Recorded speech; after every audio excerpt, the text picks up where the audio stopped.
हमारे इतने बड़े परिवार में आज तक किसी की भी लड़की नहीं हुई थी। सब लोगों को एक लड़की की चाहत थी क्योंकि हर घर में लड़का ही पैदा होता था। अक्सर मैंने सुना था कि सब लोग लड़के की चाह रखते हैं, लेकिन मेरे परिवार में तो कुछ उल्टा ही था। इसका यही मतलब था, क्योंकि हमारे परिवार में काफी टाइम से किसी के लड़की नहीं हो रही थी। मेरे दादाजी के भी मेरे पिताजी और मेरे ताऊ जी दो लड़के ही थे, और उनके आगे भी लड़के ही हो रहे थे। लेकिन मेरे पिताजी के जब मैं पहली बार लड़की हुई, तो हमारे घर में खुशी की लहर दौड़ गई।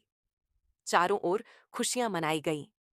सब लोग देखकर हैरान थे कि हमारे घर में लड़की पैदा होने पर इतनी बड़ी पार्टी रखी गई है, क्योंकि मेरे दादाजी ने कहा हुआ था कि अगर हमारे घर में एक कन्या जन्म ले लेती है तो हम लोग पूरे गांव को खाना खिलाएंगे और आसपास के गांव में भी खूब मिठाइयां बांटवाएंगे।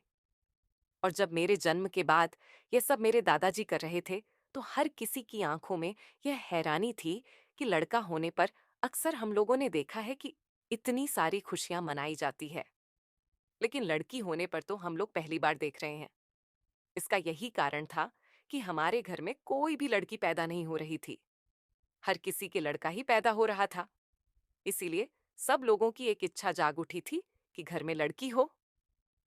मैं इस स्थिति से अच्छी तरह से वाकिफ थी कि अगर हमारे घर में केवल लड़कियां ही होती, तो एक लड़के की चाह के लिए ये लोग ये सब करते। लेकिन खैर, जो भी था, मेरे जन्म से लेकर आज तक मुझे किसी भी चीज की कमी महसूस नहीं होने दी। हमेशा मेरी हर डिमांड को अपनी सर आंखों पर रखा। मेरे लिए जो मैं मांगती थी वह हाजिर हो जाता था। ताऊ जी से लेकर पिताजी, दादाजी, सब लोग मेरी सारी इच्छा को पूरी करने के लिए अपनी जी जान लगा देते थे। अच्छे स्कूल में मेरी पढ़ाई लिखाई करवाना, अच्छे कपड़े पहनाना, अच्छे से खाना पीना करवाना, जैसे मैं इन लोगों की पहली और आखिरी इच्छा ही हूं। मेरे भाई भी मेरा खूब ख्याल रखते थे। अक्सर घरों में देखा जाता है कि बहन और भाई आपस में झगड़ा करते रहते हैं, चाहे वह खाने की चीज हो या फिर कोई खिलौना। लेकिन हमारे घर में ऐसा बिल्कुल भी नहीं था। अगर मैं कोई चीज के लिए जिद करती थी, तो मेरे भाई और माँ पापा वह चीज मुझे दे देते थे। मेरे भाइयों की इच्छा को मारकर वह लोग मेरी इच्छा को पूरी करते थे। इसी वजह से तो आज तक मेरी कभी आंखों में आंसू नहीं आया। मैंने आज तक इन लोगों की हर एक मर्यादा को अपनी सर आंखों पर रखा। एक लड़की होकर यह सब अच्छी तरह से जान गई कि एक लड़की की क्या जिम्मेदारियां होती हैं और उन्हें क्या कुछ अपने मर्यादा में रहकर करना चाहिए। मुझे इतनी खुली छूट मिली हुई थी, इतनी आजादी मिली हुई थी कि अगर मैं रात के समय भी घर से बाहर निकलती, तो भी मुझे कोई रोक टोक नहीं करने वाला था। इसीलिए मैंने कभी भी अपनी इस आजादी का गलत फायदा नहीं उठाया। हमेशा अच्छे काम करती थी और पढ़ाई में अव्वल आती थी। पढ़ाई के अंदर मेरा प्रथम स्थान आता था, जिस वजह से मेरा पूरा परिवार मेरे स्कूल में जाकर मेरे लिए इनाम लेकर आता था। सब लोगों की आंखों में खुशी के आंसू होते थे। सब लोग यही कहते थे कि हम लोगों ने एक लड़की के चाह में जो कुछ सोचा था, वह सब पूरा हो गया है। उन लोगों की आंखों में खुशी देखकर मेरे लिए तो मानो जन्नत जैसा ही होता था। अब धीरे धीरे मैं जब बड़ी होने लगी, तो हमारे गांव में अजीबोगरीब घटना होने लगी थी। अब मुझे कुछ भी समझ में नहीं आ रहा था कि आखिर यह सब क्या हो गया है। पहले हमारा गांव किसी स्वर्ग से कम नहीं था, लेकिन अब तो दिनों दिन कुछ ऐसा हो रहा था जिसे सुनने के बाद किसी को भी अपने कानों पर विश्वास ना हो। दरअसल हमारे गांव में एक सीरियल किलर घूम रहा था, जो औरत को यह कहकर बुलाता था कि हमारे गांव में कर्फ्यू लगा हुआ है, मैं आपको लिफ्ट दे देता हूं। लिफ्ट देने के बहाने वह उन औरत को जंगल की तरफ ले जाता था और उसके बाद उनको मारकर वहीं जंगल में छोड़ दिया करता था। इस तरह यह औरत कौन होती थी, उसकी पहचान नहीं हो पाती थी, क्योंकि जानवर पूरी तरह से डेड बॉडी को खा चुके होते थे। कभी किसी औरत के शरीर का कोई भी अंग जंगल में पड़ा हुआ मिल जाता था, या फिर किसी औरत के कपड़े या फिर कोई और चीज। कभी कभी तो पहचान हो जाती थी कि डेड बॉडी किस औरत की है, मगर कभी डेड बॉडी की हालत इतनी बुरी होती थी कि पहचानना मुश्किल हो जाता था कि एक गांव की कौन सी औरत है। इस तरह हमारे गांव की काफी सारी औरतें सीरियल किलर का शिकार हो गई थीं। मगर यह सीरियल किलर कौन था, इसके बारे में आज तक कोई भी पता नहीं लगा पाया था। अपनी पहचान बनाने के लिए कुछ लोग बहुत सारे संघर्ष करते हैं, लेकिन इनमें से कुछ लोग ऐसे भी होते हैं जिनका असल चेहरा कुछ और होता है, जिससे वह दुनिया को हमेशा छुपा कर रखते हैं। ये कहानी इंसान के दोहरे मापदंडों की मिसाल थी, जिसके शिकार हमारे गांव की काफी सारी औरतें हो चुकी थीं। एक बार गायब हो जाने वाली औरत दोबारा कभी मिलती ही नहीं थी। घर से किसी औरत के गायब होने पर जब पुलिस में उनके गायब होने की रिपोर्ट लिखवाई जाती थी, तो पुलिस उन्हें ढूंढने के लिए निकलती थी। मगर पुलिस को कभी भी कोई औरत जिंदा वापस नहीं मिली थी। पुलिस को उनके शरीर का कोई ना कोई अंग मिलता था, जिससे डेड बॉडी की पहचान कभी कभी हो जाती थी और कभी कभी नहीं भी होती थी, क्योंकि गांव की काफी सारी ऐसी औरतें थीं जो पिछले 2 साल से गायब हो रही थीं। और इन 2 सालों में कुछ ऐसे भी थीं जो अपने घरों से भाग गई थीं, क्योंकि हमारे गांव में पुराने जमाने की काफी रीति रिवाज थे जो चल रहे थे, जिनसे तंग आकर कुछ औरतें अपने घरों को छोड़कर चली गई थीं। लेकिन एक दिन मेरे साथ कुछ ऐसा हुआ कि मेरा सामना उस सीरियल किलर से हो गया था जो औरतों को मार रहा था। मगर मैंने कभी सोचा भी नहीं था कि यह सीरियल किलर कोई और नहीं बल्कि मेरा ही था। मैं पढ़ी लिखी लड़की थी। क्योंकि मेरी फैमिली भी पढ़ी लिखी ही थी। मेरे दादाजी गांव के सरपंच थे। उनकी गांव में बहुत इज्जत और गांव के सारे ही लोग उनके बिना अपने घर के किसी भी काम में आगे नहीं बढ़ते थे। हमारे गांव में मोहब्बत से शादी करने वाले लोगों का बहुत बुरा अंजाम होता था। लेकिन ऐसा सिर्फ तब तक जब तक मेरे दादाजी गांव के सरपंच नहीं बने थे। मेरे दादाजी ने गांव के सरपंच बनते ही गांव में जात पात और पुरानी काफी सारे ऐसे रीति रिवाज आज के दिन को खत्म कर दिया था। मगर अभी भी हमारे गांव में मनगढ़ंत बातें फैली हुई थी। जब किसी की बेटी घर से भाग जाती तो मेरे दादाजी उनके परिवार वालों में सुलह करवाने के बाद उनकी शादी करवा दिया करते थे। उन्होंने गांव वालों के बीच अपनी इस तरह से काफी रेपुटेशन बनाई हुई थी। गांव के लोगों को ना चाहते हुए भी मेरे दादाजी का हुकूमत मानना पड़ता था। कुछ लोग ऐसे होते थे जो अपनी बेटी की शादी अपनी जात में ही करना चाहते थे, मगर मेरे दादाजी और लोगों के खिलाफ खड़े हो जाते थे और उनका फैसला ही गांव के लोगों के लिए पत्थर की लकीर होता था। इस तरह गांव में मोहब्बत से शादी करना आम हो गया था। मैं बहुत ही खुश मिजाज लड़की थी। मेरी वजह से घर में रौनक रहती थी, क्योंकि मैं सबको हंसाती थी। मेरी पढ़ाई पूरी हो चुकी थी, इसीलिए अपने घर में ही रहकर सबके साथ मौज मस्ती करती रहती थी। मेरी मम्मी गांव की औरतों के साथ मिलकर गृह उद्योग चला रही थी। मेरा छोटा भाई भी था जो कि स्कूल में जाकर पढ़ाता था। मेरी दादी जी गांव की कुछ औरतों के साथ मिलकर आयुर्वेदिक दवाइयां बनाया करती थीं। उनकी दवाइयां गांव में फेमस थीं। गांव के लोग दूर दूर से मेरी दादी के पास दवाई लेने के लिए आते थे। घर में मेरे पिताजी और मेरे चाचा जी भी रहते थे। इतने बड़े और अच्छे परिवार के साथ मैं हमेशा बहुत खुश रहती थी। मेरे दादाजी गांव की विधायक के साथ मिलकर हमारे गांव का भाग्य बदलने वाले थे, क्योंकि वह गांव के विकास के लिए काफी कुछ कर चुके थे और आगे भी करने की कोशिश कर रहे थे। वह हमारे गांव के लोगों के इलाज के लिए फ्री अस्पताल खुलवाने की कोशिश में लगे हुए थे, ताकि गांव के लोगों का मुफ्त इलाज हो सके। और उन्होंने कुछ सरकारी स्कूल भी खुलवाए थे जहां पर बच्चे मुफ्त शिक्षा हासिल कर रहे थे।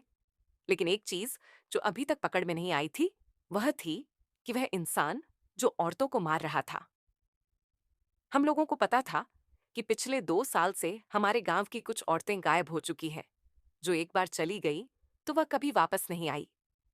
इसीलिए मेरे दादाजी गांव के कुछ लोगों के साथ मिलकर इस बारे में मीटिंग कर रहे थे, क्योंकि इस इंसान की वजह से गांव के सारे लोग बहुत परेशान हो चुके थे। धीरे धीरे ऐसे करते हुए लगभग गांव की 20 औरतें गायब हो गई थीं। पुलिस तो सिर्फ इतना ही पता लगा पाई थी कि वह सीरियल किलर है।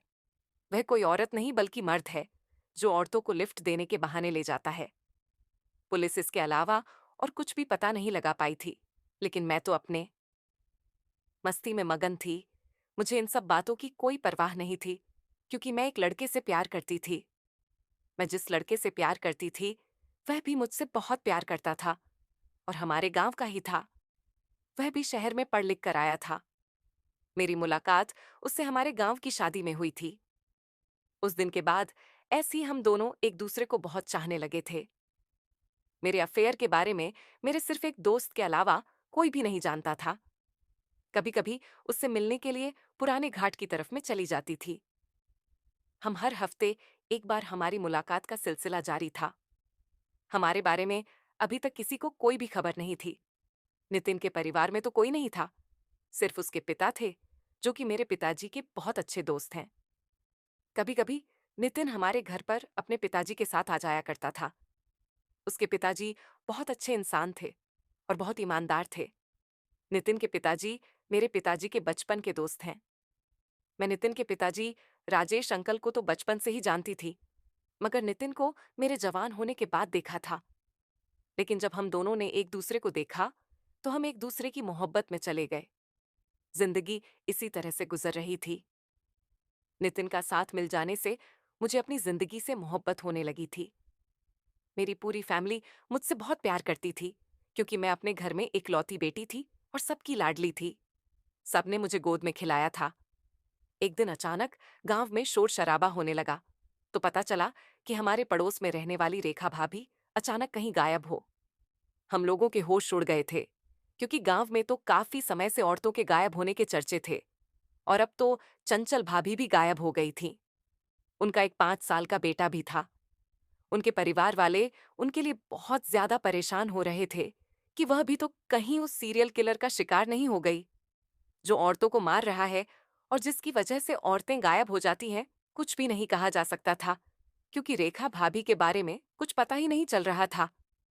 लोग रेखा की तरह तरह की बातें कर रहे थे, कुछ किलर को कह रहे थे, तो कुछ उनके ससुराल वालों पर आरोप लगा रहे थे कि कहीं इन्होंने ही तो अपनी बहू को कहीं अगवा नहीं करवा दिया, क्योंकि रेखा भाभी के अपने ससुराल वालों से कभी बनती ही नहीं थी। उनका पति भी उन्हें रोज शराब पीकर मारता था, और कई बार तो रेखा भाभी ने अपने पति पर भी आरोप लगाए थे कि उनके पति का गांव की कुछ औरतों के साथ अफेयर चल रहा है। मगर कुछ लोगों से पता चला कि रेखा भाभी कल रात से गायब है, और कल रात उनकी उनके पति और ससुराल वालों से लड़ाई हुई थी। लेकिन असली सच्चाई क्या थी, या कोई भी नहीं जानता था। सब लोगों को तो बस है रेखा भाभी के ससुराल वालों पर ही उंगली उठाने का मौका मिल गया था। वैसे भी पूरा गांव उनके परिवार के ऊपर नजर रखता था। उन लोगों को लगता था कि रेखा के परिवार वाले टोना टोटका में गिरे हुए हैं। दरअसल उनके घर में कोई भी संतान नहीं हो रही थी, जिस वजह से रेखा भाभी की सास और उसके पति आए दिन किसी नए नए तांत्रिक के पास जाते रहते थे, जिस वजह से सभी गांव वालों को उस पर शक था कि यह लोग कहीं हम लोगों के ऊपर कोई टोना टोटका ना करवा दे, जिस वजह से हमारी हंसती खेलती जिंदगी उजड़ जाए। इस वजह से सब लोग बस उन लोगों से दूरी ही बनाकर रखते थे। लेकिन जब से रेखा भाभी के गायब होने का किस्सा सामने आया था, उसके बाद तो सब लोगों को जैसे गालियां निकालने का मौका मिल गया था। सब लोग उनके बारे में तरह तरह की बातें बना रहे थे। लेकिन कहीं ना कहीं मेरे मन में एक अजीबोगरीब हलचल हो रही थी। दरअसल जब मैं पढ़ाई करती थी, तो हमारे टीचर ने भी इस तरह की कोई बात बताई थी, और अपने अध्यापकों की शिक्षा के दौरान जो मुझे हौसला मिला था, शायद उसका प्रयोग करने का समय आ गया था। मुझे इन सब चीजों से बिल्कुल भी डर नहीं लगता था। मैं डरती थी तो सिर्फ अपने परिवार की इज्जत के खातिर डरती थी। लेकिन अब मैंने सोच लिया था कि अब तो आए दिन ये सब हो रहा है, और इसका कोई हल भी नहीं निकल रहा। ना जाने क्या हो रहा है। मुझे भी अब इस बारे में पता तो करना ही होगा, चाहे मुझे अपनी जान ही जोखिम में क्यों डाल नहीं पड़े। तभी मैंने प्लान बनाया कि क्यों ना मैं आज रात को बाहर चली जाऊंगी और उस सीरियल किलर के साथ चली जाऊंगी। देखूं तो सही कि आखिर में सच में ये कोई सीरियल किलर ही है, या इसके पीछे किसी का हाथ है। तभी मैंने घर वालों से बोल दिया कि आज मेरी थोड़ी तबीयत खराब है। इसीलिए मैं उन लोगों के सामने तबीयत खराब होने का नाटक करती हुई अपने कमरे में जाकर सो गई। जब सब लोग सो गए, तो मैं धीरे से अपने कमरे से बाहर निकली और सीधा गांव की गलियों में घूमने लगी। थोड़ी ही देर बाद मैंने देखा कि पीछे से एक गाड़ी आ रही है। गाड़ी जैसे ही मेरे नजदीक आ रही थी, मेरे रोम रोम घबरा रहे थे। मुझे पूरा यकीन था कि यह और कोई नहीं बल्कि सीरियल किलर ही है, क्योंकि हमारे गांव का तो कोई भी सदस्य घर से बाहर नहीं निकलता, और आसपास के गांव में भी खबर पूरी तरह से फैली हुई थी। इसलिए कोई भी हमारे गांव में रात के वक्त नहीं आता था। लेकिन मैंने जैसे तैसे हौसला किया। जैसे ही वह गाड़ी मेरे नजदीक आई, मेरे मुंह पर एक सफेद पट्टी डालकर मुझे गाड़ी के अंदर डाल दिया गया। जब मैंने देखा तो उस गाड़ी के अंदर 3 लोग थे। उन लोगों ने मेरी आंखों के ऊपर पट्टी बांधी और मेरे मुंह पर पट्टी बांधकर मुझे गाड़ी के अंदर डाल लिया और घने जंगलों की ओर ले गए। वहां जाकर मुझे एक पेड़ के नीचे लेटा दिया और खुद पता नहीं कहाँ चले गए। मैंने जैसे तैसे अपनी आंखों की पट्टी हटाई और अपने मुंह की पट्टी हटाकर अपने हाथ पर खोले और वहां से भाग निकलने का फैसला किया। लेकिन मैं भागने में कामयाब नहीं हुई। मैं वहीं पर बने एक पेड़ के ऊपर चढ़कर बैठ गई। सब लोगों को लग रहा था कि मैं यहां से भाग गई हूं, लेकिन मैं ऊपर बैठी सब कुछ देख रही थी। थोड़ी देर बाद जो मेरे सामने आया, उसे देखकर तो मेरे पैरों तले से जमीन ही खिसक गई। मैंने देखा कि जो लोग मुझे उठाकर लाए थे, उन 3 लोगों के साथ मेरे दादाजी हैं और वह आपस में बातें कर रहे हैं कि वह फिर लड़की चली कहाँ गई हमें तो समझ में नहीं आ रहा है। अब मुझसे रहा नहीं गया। मैं उस पेड़ से नीचे उतर गई और दादाजी से कहने लगी कि दादाजी आप यहाँ क्या कर रहे हो, और जो कुछ भी है आप मुझे सच सच बता दीजिए, वरना ठीक नहीं होगा। तभी दादाजी की आंखों में पहली बार मैंने गुस्सा देखा था। उनका गुस्सा देखकर मैं पूरी तरह घबरा गई। मुझे लगा कि मुझे घर पर भाग जाना चाहिए और सब लोगों की सहायता लेनी चाहिए, क्योंकि मैं अकेली जान कुछ भी नहीं कर सकती थी। इसीलिए अपने में दबे पांव से वहां से भाग निकली। उन लोगों ने मेरा पीछा करने की कोशिश की, लेकिन स्कूल के दौरान मैं दौड़ में हमेशा अव्वल आती थी और भागने में काफी एक्सपर्ट भी थी। इसीलिए झट से अपने घर आ गई और सब लोगों को जगाकर सारी सच्चाई बता डाली। अब पूरा गांव इकट्ठा हो गया और दादाजी से कहने लगा कि आखिर राज क्या है इसके पीछे। तभी दादाजी ने अपने हाथ जोड़े और कहा कि मैं तो गांव वालों के सामने सिर्फ अपनी अच्छाई की मूरत दिखाता था, बल्कि इसके पीछे तो कुछ और ही था। दरअसल को सीरियस किलर कोई और नहीं बल्कि मैं ही था। मेरे अंदर एक अजीब ही प्यास लगी रहती थी। मैं अपने आदमियों को बोलकर गांव की औरतों को अगवा करवा लेता था और जंगल में ले जाकर उनके साथ वह सब करता था। जब मेरा पूरी तरह से मन भर जाता था तो मैं उन्हें मरवा कर उधर जंगल में ही फेंक देता था और गांव में अपने पैसों के दम पर सबकी मदद करता था, ताकि सब लोगों के सामने मैं अपनी अच्छाई की मूर्ति दिखाता रहूं, ताकि किसी को मुझ पर शक ना हो, और अंदर ही अंदर में अपने इस घटिया कार्य को अंजाम देता था। मेरे आदमियों को पता नहीं था कि ये मेरी पोती है, इसलिए वो इसे उठाकर ले गए थे। अब यह सब सच्चाई सुनकर सबके पैरों तले से जमीन खिसक गई। मेरा भी अपने दादाजी के ऊपर से विश्वास उठ गया। ना चाहते हुए भी पिताजी ने दादाजी को पुलिस के हवाले कर दिया। अब सबकी आंखों में आंसू थे, लेकिन आंसू से ज्यादा सबके दिलों में अफसोस था कि उन्होंने किस आदमी पर भरोसा कर लिया। धन्यवाद। अगर कहानी पसंद आए तो चैनल को लाइक, सब्सक्राइब और शेयर करना ना भूले।